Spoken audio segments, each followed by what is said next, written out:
Hello friends, Rama mathematics classes में आपका स्वागत है। देखिए फ्रेंड्स, आज एक नए वीडियो में नए टॉपिक देखने की प्रयास करते फ्रेंड्स। इसके पहले दो वीडियो बना दिए हैं जो भारत का संवैधानिक विचार का दो पार्ट बना दिए हैं। देखिए आज तीसरा पार्ट को देखने के प्रयास करते हैं। देखिए तीसरा पार्ट में है संविधान सभा एवं संविधान निर्माण की प्रक्रिया को देखते हैं जो घटना चक्र पूर्वावलोकन से चल रहा है। देखिए देखने के प्रयास करते हैं। देखिए पहला इसका नोट देख लेते हैं, तो इसके बाद एमसीक्यू क्वेश्चन देखते हैं। तो देखिए नोट हैं, देखिए नोट में देखते हैं क्या है। भारतीयों की ओर से संविधान सभा की सर्वप्रथम मांग मई 1934 में रांची में स्वराज पार्टी ने की थी। देखिए फ्रेंड्स, इससे क्वेश्चन ऐसे बन सकता है। देखिए क्वेश्चन ऐसे बन सकता है कि संविधान सभा की सर्वप्रथम मांग कब की गई थी? तो मई 1934 में। कहाँ की गई थी? तो रांची में। कहाँ की गई थी? तो रांची में। कौन सी पार्टी की थी? तो स्वराज पार्टी ने की थी। वर्ष 1934 में ही भारत में संविधान सभा के गठन का विचार M.N. राय ने दिया। कौन दिया? M.N. राय ने दिया। भारतीय राष्ट्रीय कांग्रेस के स्तर पर पहली बार वर्ष 1934 में संविधान निर्माण के लिए एकाधिकारिक रूप से संविधान सभा की मांग की गई।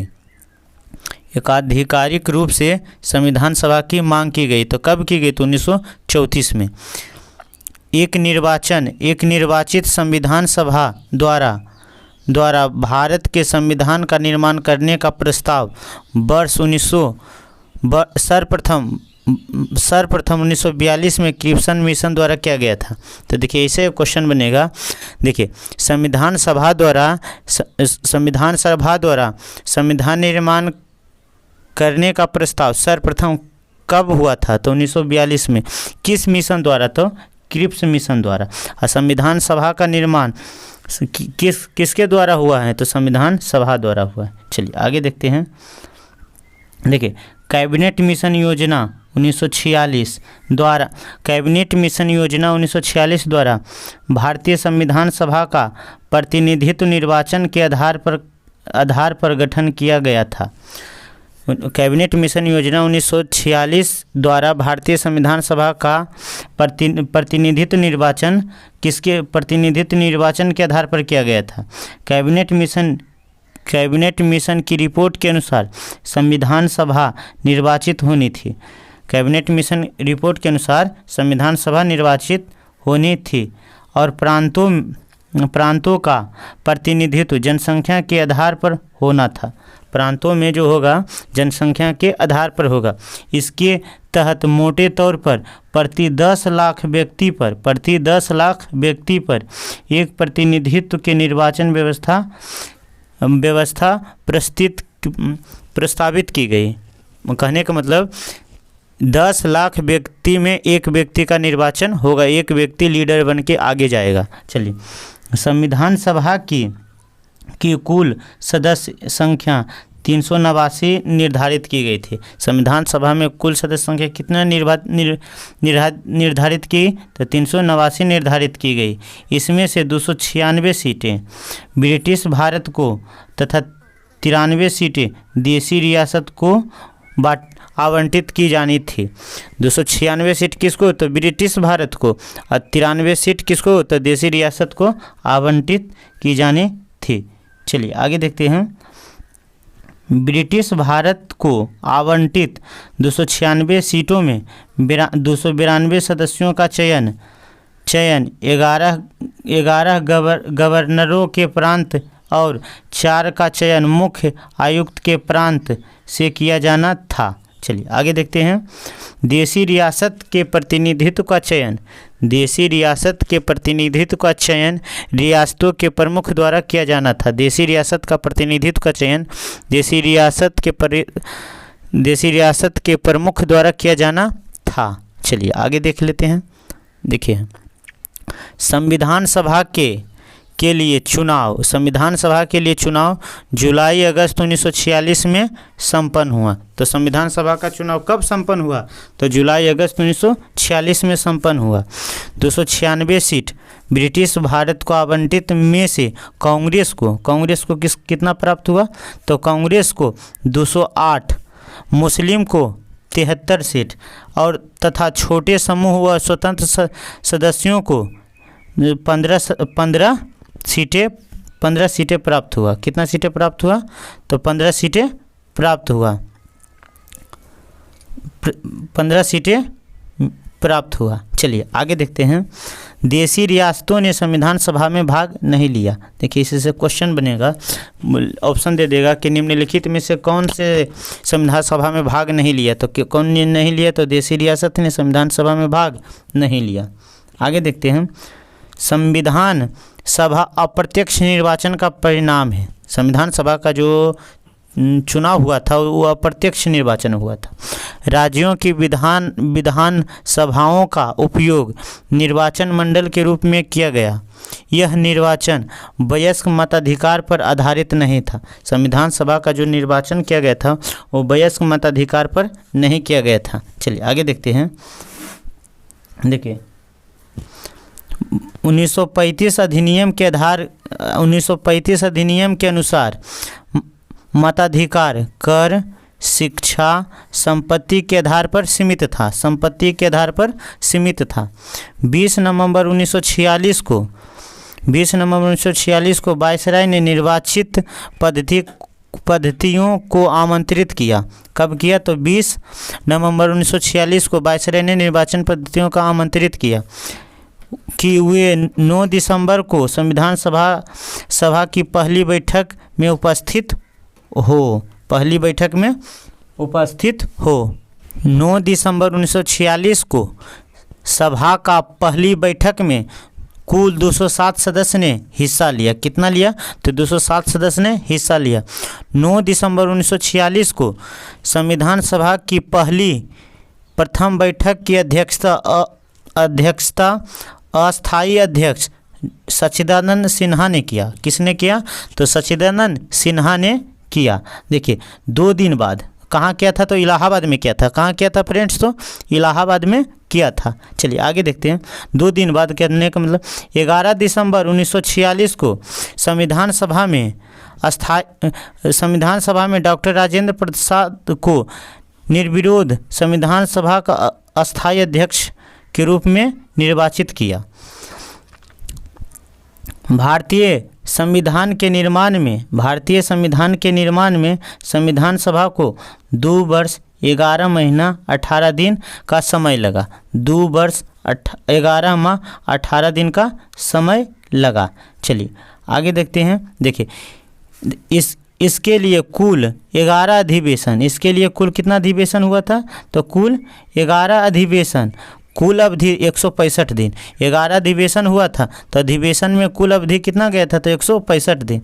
11वें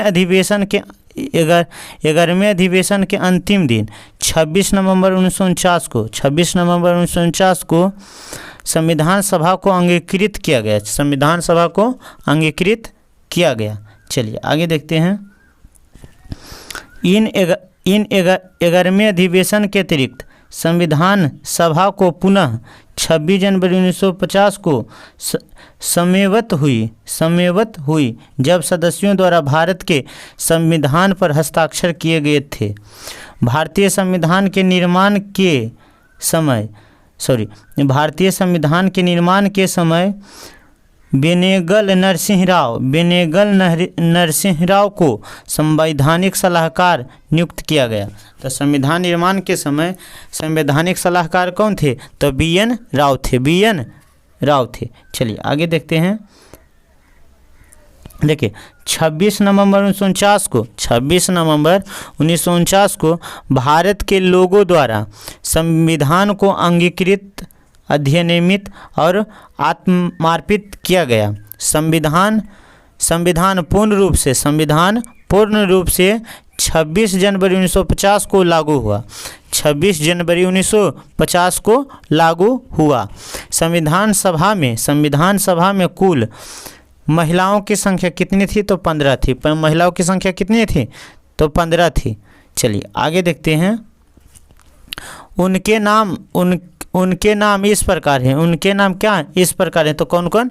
15 महिला थी, तो उसको देख लेते हैं। विजया लक्ष्मी पंडित, राजकुमारी अमृता कौर, सरोजनी नायडू, सुचेता कृपलानी, पूर्णिमा बनर्जी, लीला राय, जी दुर्गाबाई, हंसा मेहता, कमला चौधरी, रेणुका राय, मालती चौधरी, दयायानी ब्याउद्दीन, बेगम एजाज रसूल, एनी मस्करनी, अम्बू स्वामीनाथन। तो कितने महिला थी? तो 15 महिला थी। चलिए आगे देख लेते हैं। देखिए आगे हैं ग्रेनविले ऑस्टिन। कौन है? ग्रेनविले ऑस्टिन एगो हैं। वो कहने का मतलब संविधान सभा के बारे में कुछ कहें, कोटेशन दिए हैं।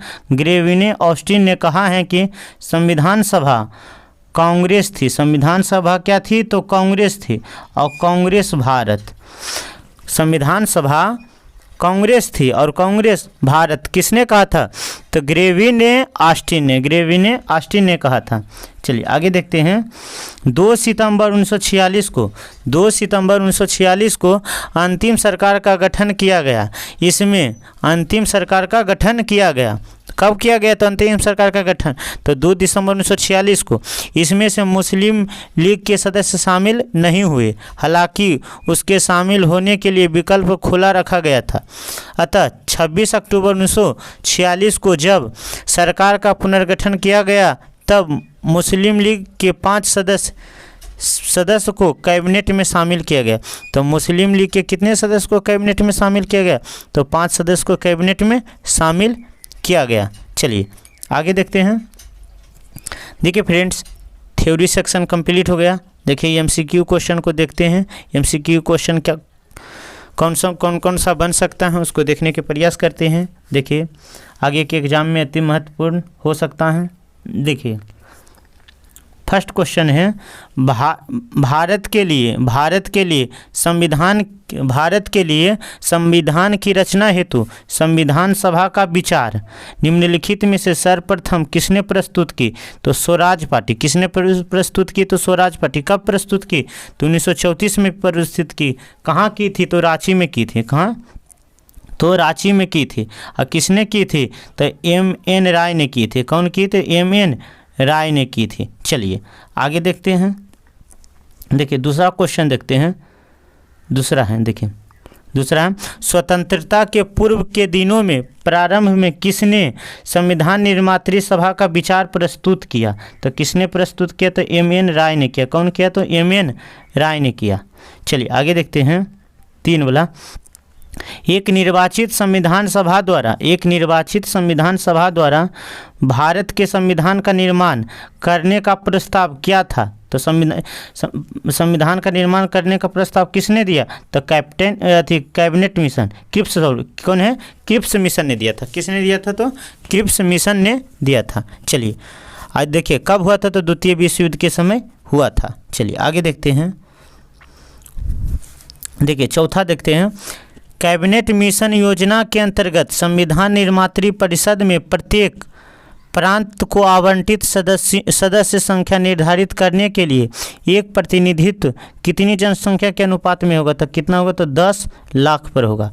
कहने का मतलब किसी प्रांत में 10 लाख जनसंख्या है तो उससे एक व्यक्ति चुनकर संविधान सभा में जाएगा। चलिए आगे देखते हैं।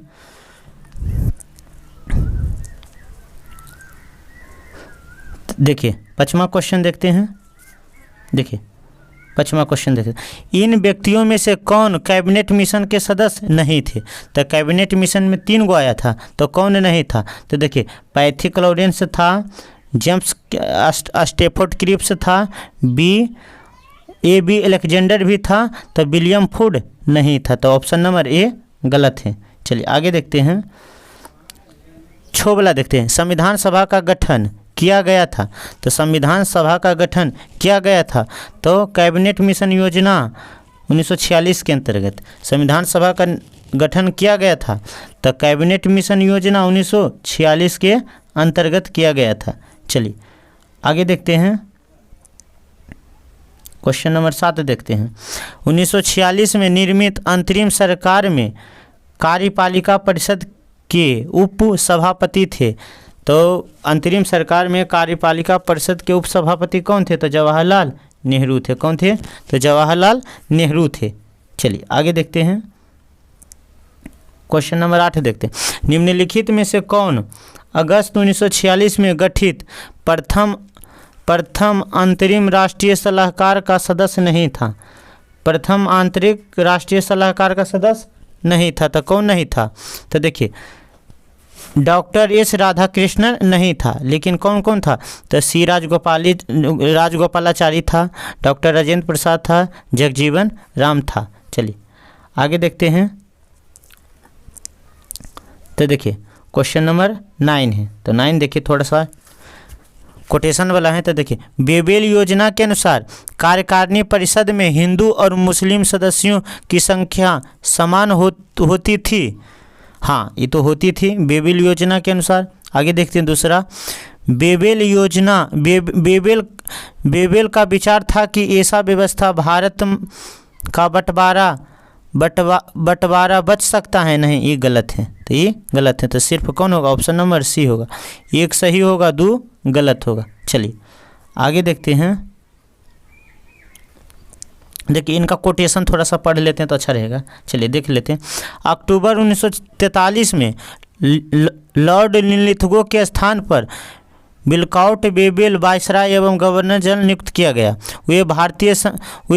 वे भारतीय संवैधानिक गतिरोध को दूर करने के उद्देश्य से मई 1945 में लंदन गए और वहां उन्होंने भारतीय प्रशासन के संबंध में ब्रिटिश सरकार से विस्तार से बात की तथा कुछ प्रस्ताव रखे। जून 1945 में उन प्रस्तावों को बेबेल योजना के नाम से सार्वजनिक किया गया। बेबेल योजना के प्रस्ताव में कार्यकारिणी में मुसलमानों की संख्या हिंदुओं की संख्या के बराबर होना था। परिषद में वायसराय तथा कमांडर इन चीफ को छोड़कर सभी सदस्य का भारतीय होना शीघ्र ही शिमला में एक सम्मेलन बुलाया जाना तथा ये युद्ध समाप्ति के पश्चात भारतीयों को खुद का संविधान बनाया जाना इत्यादि प्रावधान शामिल थे। चलिए आगे देख लेते हैं। देखिए क्या है, बेबेल योजना का उद्देश्य राजनीतिक गतिरोध को दूर करना, भारत को पूर्ण स्वशासन की दिशा में आगे बढ़ाना, संवैधानिक गतिरोध को दूर करना। इसका उद्देश्य कहीं से हिंदू मुस्लिम एकता को दृढ़ करना नहीं था जिससे भारत का विभाजन रुक सके। अतः कथन सही है लेकिन कारण गलत है। चलिए आगे देखते हैं। क्वेश्चन नंबर 10 देखते हैं। देखिए क्वेश्चन नंबर 10 में है, निम्नलिखित में से कौन सा कथन संविधान सभा के विषय में सत्य नहीं है? तो देखिए पहला देखते हैं, यह वयस्क मताधिकार पर आधारित नहीं था। ये वाला सही है। यह प्रत्यक्ष निर्वाचन परिणाम था। नहीं, ये गलत है। देखिए अप्रत्यक्ष परिणाम, यह बहुदलीय निकाय था। चलिए आगे देख लेते हैं। उसने अनेक समितियों के माध्यम से कार्य किया। देखिए ये आगे देख लेते हैं। तो देखिए क्या हुआ। तो देखिए इसमें कौन है? देखिए इसमें थोड़ा सा एरर है। इसमें एरर के कारण है कि बोर्ड अध्यक्ष ने इसको एरर बता दिया है, उस कुछ और कारण हो सकता है। चलिए आगे देखते हैं। कहने का मतलब 11 वाला क्वेश्चन देख लेते हैं। भारतीय संविधान सभा के संबंध में निम्नांकित में से कौन से कथन सही है? निम्नांकित में से कौन सा कथन सही है? तो देखिए, यह वयस्क मताधिकार पर आधारित नहीं था। ये वाला ठीक है। यह प्रत्यक्ष निर्वाचन का परिणाम था। ये गलत है। यह बहुदलीय व्यवस्था संरचना पर है। ये गलत है। यह कई समितियों के माध्यम से निर्वाचित था। ये देखिए ठीक है। देखिए ए और डी। तो देखिए वही क्वेश्चन आगे पूछा गया है। चलिए आगे देख लेते हैं। देखिए 12 वाले देखते हैं। निम्नलिखित में से संविधान सभा के बारे में गलत कथन कौन सा है? गलत कथन कौन सा है? इसने बड़ी संख्या में समितियों की मदद से काम किया। उनमें से प्रारूप समिति सबसे बड़ा महत्व था। ये वाला ठीक है। चलिए आगे देखते हैं। अल्पसंख्यक समुदाय जैसे ईसाई, एंग्लो इंडियन तथा फारसियों को सभी से पर्याप्त प्रतिनिधित्व दिया गया। ये भी ठीक है। इसका निर्वाचन सार्वभौम वयस्क मताधिकार के आधार पर था। नहीं, ये गलत था। वयस्क मताधिकार पर नहीं था। इसकी चुनाव प्रक्रिया 1935 अधिनियम के 6वीं अनुसूची पर आधारित था। कर, संपत्ति तथा शैक्षणिक योग्यता के कारण मताधिकार था। ये ठीक है। चलिए आगे देखते हैं। देखिए आगे हैं 13 का क्वेश्चन देख लेते हैं। देखिए 13 में है, भारत के संविधान का प्रारूप तैयार करने वाले संविधान सभा के सदस्य थे। तो प्रारूप तैयार करने वाले कौन थे? तो देखिए विभिन्न प्रांतों के विधानमंडलों द्वारा चुना गया था। विभिन्न प्रांतों के विधानमंडलों द्वारा चुना गया था। चलिए आगे देखते हैं। भारतीय इतिहास के संदर्भ में प्रांतों से संविधान सभा के सदस्य थे। प्रांतों से संविधान सभा के सदस्य थे। प्रांतीय विधानसभा द्वारा निर्वाचित हुए थे। प्रांतीय विधानसभा द्वारा क्या हुए थे? तो निर्वाचित हुए थे। चलिए आगे देखते हैं। संविधान सभा में सदस्यों का चुनाव कैसे हुआ था? संविधान सभा में जो सदस्य था उसका चुनाव कैसे हुआ था? तो देखिए प्रांतीय सभा द्वारा। किसके द्वारा हुआ था? तो प्रांतीय सभा द्वारा हुआ था। सीधे जनता द्वारा नहीं हुआ था। भारतीय राष्ट्रीय कांग्रेस के नामांकन पर नहीं हुआ था। भारतीय राज्यों के शासन के नामांकन पर नहीं हुआ था। तो किसके द्वारा? तो प्रांतीय सभा द्वारा हुआ था। चलिए आगे देख लेते हैं। 16 वाला देखिए, संविधान सभा में चुने जाने वाले अस्थायी अध्यक्ष कौन थे? तो डॉक्टर राजेंद्र प्रसाद थे। कौन थे? तो डॉक्टर राजेंद्र प्रसाद थे, जो 11 दिसंबर 1946 को चुना गए थे। चलिए आगे देखते हैं। तो देखिए चलिए अच्छा है। 17 के देखते हैं। देखिए 17 में है, भारतीय संविधान सभा के प्रथम बैठक की अध्यक्षता किसने की थी? तो डॉक्टर सच्चिदानंद सिन्हा ने की थी। कौन की थी? तो डॉक्टर सच्चिदानंद सिन्हा ने की थी। चलिए आगे देखते हैं। भारतीय संविधान के उद्घाटन अधिवेशन की अध्यक्षता किसने की थी? तो कहने को उद्घाटन अधिवेशन का तो प्रथम अध्यक्षता किसने की थी? तो सच्चिदानंद सिन्हा ने की थी। कब की थी? तो 9 दिसंबर 1946 को। 9 दिसंबर 1946 को की थी। चलिए आगे देखते हैं। देखिए भारत की संविधान निर्मात्री सभा के अध्यक्ष कौन थे? संविधान निर्मात्री सभा के अध्यक्ष कौन थे? तो कौन थे? तो डॉक्टर राजेंद्र प्रसाद। कौन थे? तो डॉक्टर राजेंद्र प्रसाद थे। चलिए आगे देखते हैं। देखिए इसके पहले में वो क्वेश्चन था, हाँ देखिए कौन से निर्मात्री? तो डॉक्टर राजेंद्र प्रसाद थे, लेकिन उपाध्यक्ष MC मुखर्जी थे। कौन थे? उपाध्यक्ष MC मुखर्जी थे। देखिएगा प्रीवियस ईयर का क्वेश्चन है, ध्यान से देखिएगा, समझ में आ जाएगा। स्वतंत्र भारत की संविधान सभा के अध्यक्ष कौन थे? स्वतंत्र भारत की संविधान सभा के अध्यक्ष कौन थे? तो डॉक्टर राजेंद्र प्रसाद। कौन थे? तो डॉक्टर राजेंद्र प्रसाद थे। चलिए आगे देख लेते हैं। देखिए भारतीय संविधान सभा की स्थापना 9 दिसंबर 1946 को हुआ था। देखिए भारतीय संविधान सभा की स्थापना 9 दिसंबर 1946 को उसकी प्रथम बैठक के आरंभ में हुई थी। आगे देखते हैं। चलिए देखिए संविधान सभा का गठन कब हुआ था? तो 9 दिसंबर 1946 को। 9 दिसंबर 1946 को हुआ था, संविधान सभा का गठन हुआ था। चलिए आगे देखते हैं। देखिए MCQ क्वेश्चन ज़्यादा हैं, अच्छा है। देखिए थ्योरी वीडियो के बाद तो MCQ क्वेश्चन जरूरी है ज़्यादा रहना। देखिए भारत की संविधान सभा का प्रथम अधिवेशन कहाँ हुआ था? तो 9 दिसंबर 1946 के। 9 दिसंबर 1946 के। चलिए आगे देखते हैं। चलिए क्या है, भारतीय संविधान सभा की पहली बैठक कब हुआ था? तो 9 दिसंबर 1946 को हुआ था। कब हुआ था? तो 9 दिसंबर 1946 को हुआ था। चलिए आगे देखते हैं। देखिए भारत, देखिए क्या है, भारत को एक सभा देने का प्रस्ताव संविधान सभा द्वारा पारित किया गया था। तो 22 जनवरी 1946 को 22 जनवरी 1946 को किया गया था। कब किया गया था? तो 22 जनवरी 1946 को किया गया था। कब किया गया था? तो 22 जनवरी 1946 को किया गया था। चलिए आगे देखते हैं। देखिए थोड़ा सा कुछ प्रॉब्लम है, उसको हम सुधार लेते हैं। हाँ अब हो गया। चलिए 22 जनवरी 1946 को। चलिए आगे देखते हैं। देखिए संविधान सभा के सम्मुख संविधान सभा के सम्मुख संविधान की प्रस्ताव किसने रखा था? तो 13 दिसंबर 1946 को किसने रखा था?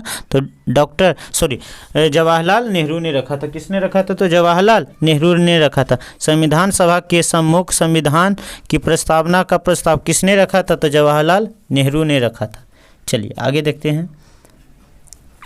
संविधान सभा में उद्देश्य प्रस्ताव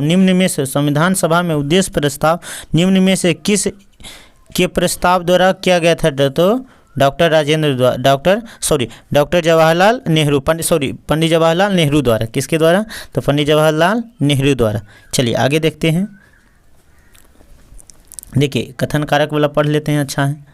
तो देखिए कथन कारक में है, देखिए पंडित जवाहरलाल नेहरू उद्देश्य प्रस्ताव को संविधान सभा द्वारा स्वीकार किया गया था। संविधान के निर्माण पर असर था। चलिए एक ठीक है। आगे देखते हैं। उद्देश्य का बहुत महत्वपूर्ण उद्देश्यों की पूर्ति करता है, ये भी ठीक है। संविधान को भारत के लोगों ने आदेशित किया है, ये भी ठीक है। देखिए राज्य के मुखिया को लोग प्रत्यक्ष रूप से निर्वाचित करते हैं, राज्य के मुखिया को लोग नहीं करते हैं, मुखिया को नहीं करते हैं। तो 1 2 3 होगा, ऑप्शन नंबर 1, ये ऑप्शन नंबर 1 होगा। चलिए आगे देखते हैं 29 वाला। देखिए भारतीय संविधान सभा को बनाने हेतु भारतीय संविधान में कुल कितने अधिवेशन हुए थे? तो कितने अधिवेशन हुए थे? तो 12 अधिवेशन। 12वां अधिवेशन में क्वालिफाई हो गया था, बन चुका था। तो देखिए बैठक 105 गो, बहस कितना हुआ था? तो 114 दिन। खर्चा तो कितना हुआ था? तो 63,96,729 रुपये। 63,96,729 रुपये। चलिए आगे देखते हैं। देखिए संविधान सभा भारत की संविधान सभा के अंतिम बैठक कब हुआ था? तो 24 जनवरी 1950 का। उसी दिन डॉक्टर राजेंद्र प्रसाद को राष्ट्रपति बनाया गया था। उसी दिन डॉक्टर राजेंद्र प्रसाद को राष्ट्रपति बनाया गया था। चलिए आगे देखते हैं। चलिए आगे देखते हैं।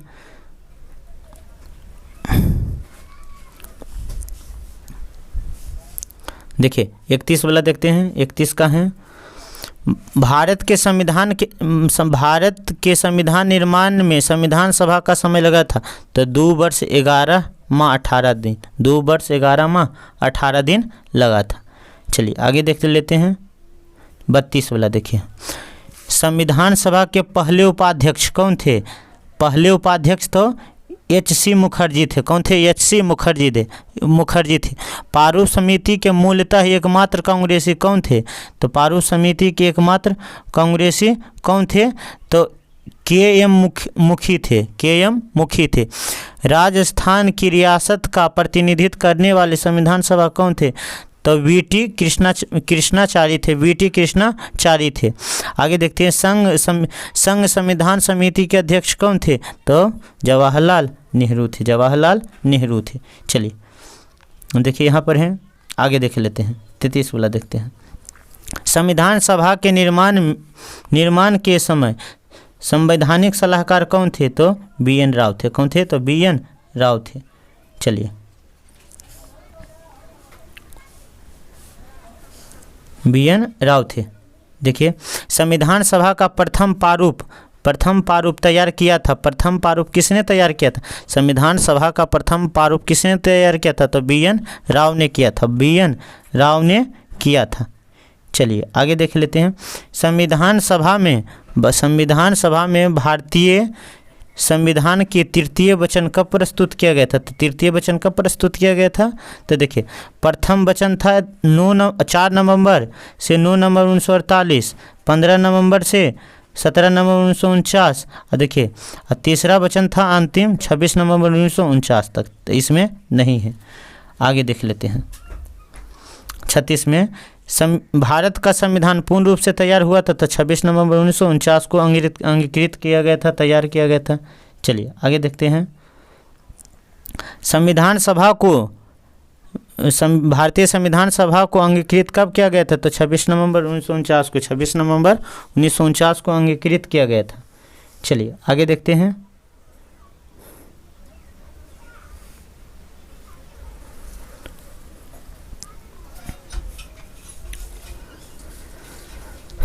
देखिए, संविधान सभा द्वारा भारतीय संविधान को स्वीकृत किया गया था, स्वीकृति किया गया था। तो कब किया गया था? तो स्वीकृति के तो अंगीकृत किया गया था। तो कब किया गया था? तो 26 नवंबर 1949 को, 26 नवंबर 1949 को। भारत का संविधान किस तिथि को अपनाया गया था? किस तिथि को अपनाया गया था? तो 26 नवंबर 1949 को, 26 नवंबर 1949 को। चलिए आगे देखते हैं। भारत का संविधान कब लागू हुआ? भारत का संविधान कब लागू हुआ? तो 26 नवंबर 1950 को, 26 नवंबर 1950 को लागू हुआ था। आगे देखते हैं। संविधान को 26 जनवरी के दिन लागू करने का निर्णय इसलिए है क्योंकि कांग्रेस ने इस तिथि को 1930 में स्वतंत्रता दिवस के रूप में मनाया था, स्वतंत्रता दिवस के रूप में मनाया था। चलिए आगे देखते हैं। देखिए अगला क्वेश्चन है, भारतीय संविधान को अपनाया गया था, भारतीय संविधान को अपनाया गया था तो संवैधानिक सभा द्वारा, किसके द्वारा अपनाया गया था? तो संवैधानिक सभा द्वारा अपनाया गया था। आगे देखते हैं।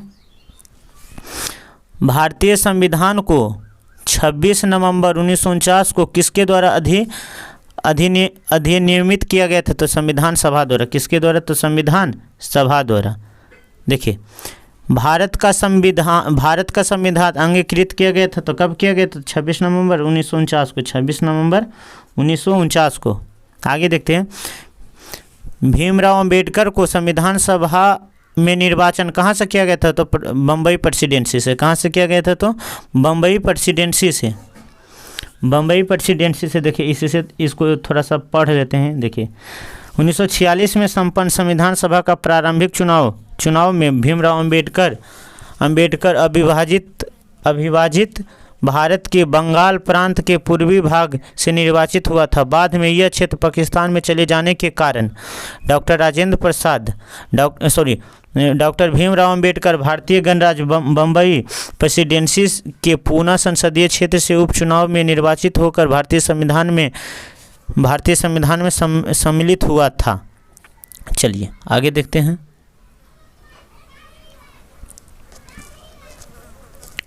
देखिए आगे देख लेते हैं। देखिए डॉक्टर भीमराव अंबेडकर का जन्म मृत्यु कब हुआ था? तो कब हुआ था? तो जन्म हुआ था 1891 में, मृत्यु हुआ था 1956 में। तो देखिए कि इसका पर भारतीय संविधान निर्माण में मुख्य भूमिका निभाने वाले भीमराव अंबेडकर का जन्म 14 अप्रैल 1891 को महू मध्य प्रदेश में हुआ था। लेकिन मृत्यु 9 दिसंबर 1956 को कहाँ हुआ था? तो दिल्ली में हुआ था। कहाँ हुआ था? तो दिल्ली में हुआ था। आगे देखते हैं। तृतीय गोलमेज सम्मेलन के विचार विमर्श की परिणति भारत शासन अधिनियम 1935 के पारित होने से पूर्ण रूप हुआ। चलिए हाँ, ये भी ठीक है। आगे देखते हैं। भारत शासन अधिनियम 1935 के ब्रिटिश भारत को सूबे तथा भारतीय रियासतों के एक संघ पर आधारित ऑल इंडिया फेडरेशन का गठन किया गया। हाँ, ये भी ठीक है। तो ऑप्शन नंबर सी होगा। चलिए आगे देख लेते हैं। भारत का संविधान देश की आवश्यकताओं को पूर्ति करता है। ये ठीक है। इसको एक गृहीत संविधान कहा जाता है। इसे कोई गृहीत संविधान कहा जाता है। हाँ ठीक है। 1 और 2 ठीक है, परंतु आर का स्पष्ट नहीं किया गया है। चलिए आगे देखते हैं। चलिए 49 वाला देख लेते हैं। संविधान सभा में वयस्क मताधिकार को 15 वर्ष के लिए स्थगित करने की बात किसने किया था? 15 वर्ष तक के लिए स्थगित करने का किसने? तो मौलाना आज़ाद ने किया था। किसने किया था? तो मौलाना आज़ाद ने किया था। चलिए आगे देखते हैं। 50 में है, निम्नलिखित में से किसने सुझाव दिया कि भारत की स्वतंत्रता के बाद भारतीय राष्ट्रीय कांग्रेस को एक राजनीतिक दल के रूप में भंग कर देना चाहिए? तो महात्मा गांधी ने किया था। किसने कहा था? तो महात्मा गांधी ने कहे थे। चलिए आगे देखते हैं। अपनी राष्ट्रवादी प्रक्रिया में भारतीय संविधान के निर्वाचन ने अल्पसंख्यकों के हित तथा भावनाओं के महत्व को कम करके आका हैं। यह कथन किसने कहा था? तो आइवर जेनिक्स ने। देखिए फिर से देख लेते हैं। अपनी राष्ट्रवादी प्रक्रिया में भारतीय संविधान के निर्माताओं ने अल्पसंख्यक के हितों तथा भावनाओं को महत्व को कम कर दिया। किसने कहा है? तो आइवर जेनिक्स ने। चलिए आगे देखते हैं। देखिए 52 है, किसने कहा था संविधान सभा कांग्रेस थी? संविधान सभा कांग्रेस थी और कांग्रेस भारत, तो ग्रेविन ऑस्टिन। चलिए फ्रेंड्स, यह टॉपिक कंप्लीट हो गया। चलिए दूसरे वीडियो में दूसरे टॉपिक को देखने के प्रयास करते हैं। अगर ये प्रयास आप सभी को अच्छा लग रहा है तो मेरे चैनल को लाइक, सब्सक्राइब, कमेंट अवश्य करें, जिससे मैं जल्द से जल्द वीडियो कंप्लीट करने के प्रयास करूं। Thanks friend. जय हिंद फ्रेंड।